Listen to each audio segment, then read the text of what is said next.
Yeah, man. Because I was gonna say, dude, the truck that I just got, it's got like 5G and Wi-Fi. So Did you get your hands on a Bronco? Mm-hmm. I know you had some problems with that initially. Oh, that's I'll tell you the story about that later. I hate the car buying process, but that was the worst. The when it actually came time to go and get it, sign the papers, that was the fastest I've ever done it before. But it was like the whole battle of actually like getting it because everyone wants their hands on one of those things. So that was a pain in the ass. But it has like 5G and Wi-Fi, dude, and it's not the only car, right? So I'm like, that was one of the first things I was thinking about is when I saw that on there. I was like, man, if someone like someone could like hack this and just like I don't even know, turn the steering wheel, who knows, man? Because everything in a car now is run through the ECU in the computer, so it's a scary thing, man. I would say that what what Max says over here, I've seen enough Fast and Furious 8 to be afraid that I would say there's a valid concern there, and I don't know, maybe in the future we'll see something like that. Actually, New Horizons says, what about the two guys that took over a Chrysler's car through a Sprint 3G phone through some kind of bug in the radio? You know, I think a little bit about Chrysler, right? Well, I was just gonna say that that's the thing as well, right? When you think of hacking and stuff like that, most people think of hacking over like TCP/IP, but there's also like radio wave hacking and stuff like that. Like the people that are going after like the attacker groups that are going after infrastructure like that, industrial systems, the SCADA systems, they're hacking them through like RF waves, like radio frequency. Oh, really? So yeah, that is a whole nother area as well. So yeah, there's a lot of different ways you could hack stuff. Like I said, any technology pretty much. I mean, I heard stories of people that used to, there were people that would go to Vegas and they would play on the slot machines, and they had the radio frequency hacking devices. They're like special little devices you can get. I actually have one. I haven't played around with it too much yet, but maybe something interesting to do in the future. But basically, they would stuff these hacking devices in beanies, in like little beanie babies, and set it on the slot machine while they're playing to conceal it. And they would basically hack the slot machine so they always won. we in a video game, we should figure out how to do that in a video game, of course, not in real life. He also said it was some security researchers or something mid-country. I guess they pulled the car apart for 2 years and did some crazy shit to it. Yeah, I don't know.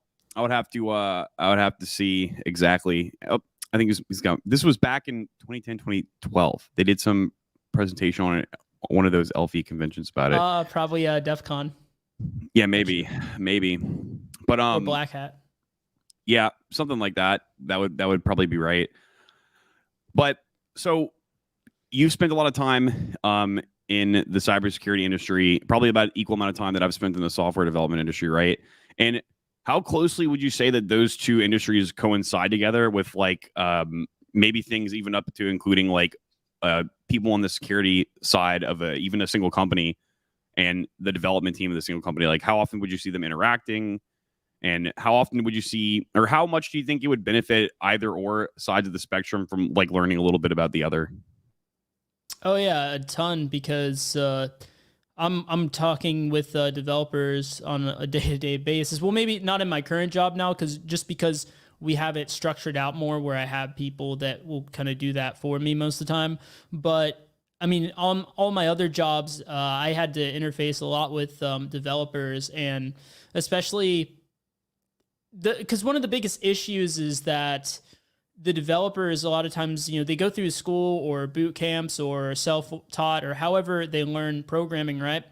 And they learn how to make the application work, but they never learn about how to make it work securely. And so there's that huge security knowledge gap that they have. And a lot of times, right, let's face it, when you're on a deadline, you have to get something done quickly and the code's not working. Yeah. A lot of times we'll go to like Stack Overflow or something like that. And yeah, and the problem with that is like usually that's just like the quick fix. It's not going to be the most secure way to do it necessarily, right? But basically, yeah, there's a huge knowledge gap there. But at the same time, on the security side, a lot of people there, they come from various backgrounds as well, because there's no like standard path to get into pen testing or anything like that either. So most of the time they don't have that development background, and they understand the security issues, but they have a hard time being able to communicate with the developers to bridge that knowledge gap? Yeah, I would say, and this might not be the best analogy ever, but I would say it's probably something along the lines of the equivalent of like you got people who manufacture cars and then people who repair cars. And like if you're doing one and like let's just say you can make an engine from scratch, but if it breaks, you don't know how to fix it, which you should know how to do that because you made it. That's probably like about the closest analogy I can get. Because if you're making these systems, guys, and you don't know how to prevent them from being broken or being maliciously attacked, then that's not the optimal way to be writing software. And I don't want to get like theologian over here, but it's one thing I teach to a lot of people. And so Aurelian, so you know Aurelian. Yeah. So me and him were paired up on the most recent project that we had, the Web3 project at Guava. And like a lot of the time that I spent with him, it was like me instilling in him some of the most mundane boomer practices for code. But every time something popped up and I was like, that's right. See, now you see why I said that. And it's like these annoying little practices, but things like that, I don't think they should be lost in time, and I don't think we should just like look over things like that because every piece counts in my opinion. Yeah, and I think especially with the rate at which a lot of these companies are developing new applications and adding stuff to applications all the time, that time crunch is definitely there. And writing secure code is like the opposite of like of like the most efficient, quickest way to do things, because like a lot of times it can be kind of tedious to make sure it's secure, to have the proper checks in there. And when you need to get something up and running really quickly, then a lot of times people see that as a roadblock. But really, the reason for that, right, is that, when the developers, if they don't have at least a decent knowledge of the security side, a lot of times in these companies, especially if they have like an internal security team that's testing their applications on an ongoing basis, what I've noticed is that the developers that didn't have the security knowledge, it would end up being, taking them longer to actually be able to get their code out into production because they wouldn't understand the security implications the first time. So then they wrote it insecurely. Then we'd have to explain it to them and they'd have trouble. They might have some trouble like understanding the issue, and then it would take them even longer, and then they would eventually fix it, and then they missed their deadline, right? Whereas if they just had some basic knowledge to begin with, then they could have avoided all of that and wouldn't be on such a huge time crunch there. Yeah, exactly, dude. You know what? Like, I would say 90%, maybe even like 95% of like developers, like professional developers, don't even know how to like, how to fortify an input form from SQL injection, which is like, that's like the first, that's like number one, right? That's like one of the first things you should learn. And I don't think they even teach that in school. They didn't teach that to me. That's crazy. Yeah. Right. And that's like the oldest trick in the book. So Max Nita says, luckily, that means guys like Elevate Cyber get to make bank off of newbie devs' mistakes. This is true. This is why the industry exists from the first place. New Horizon says, I agree with him. Most big companies want to get their next latest and greatest thing out ASAP. Yeah, couldn't. Very true. Almost sometimes to the detriment of secure code. Not almost, almost every time.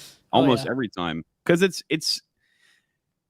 it's very hard, and I know you know this too because you've worked in the industry. It's very hard like explaining to people on like the business side of stuff, unless it's someone who happened to have been there in the first place, or been on your side before. It's very hard to explain them anything that has to do with the technological side of it, because to them it's all just like magic and smoke, and it's just poof. Yeah, you can't just do that. Oh, what?